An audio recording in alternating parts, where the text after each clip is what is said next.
টি-20 world cup ইতিমধ্যেই শেষ হয়ে গেছে, যেখানে চ্যাম্পিয়ন হয়েছে ইন্ডিয়া এবং রানার আপ দল হিসেবে ফাইনাল খেলেছিল যে দলটা এবং জিততে পারেনি যারা, তারা হলো সাউথ আফ্রিকা।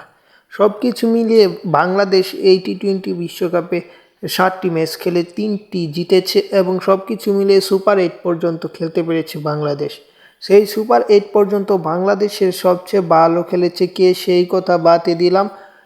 এখন এই ভিডিওতে দেখব তাওহিদ হৃদয় কেমন করেছে, এই বিশ্বকাপের পারফরমেন্সটা তার কেমন, তিনি কয়টি ম্যাচ খেলেছে, সর্বোচ্চ উইকেট 50, সব কিছু দেখবো। তাহলে দেরি না করে চ্যানেলটি সাবস্ক্রাইব করে রাখতে পারেন।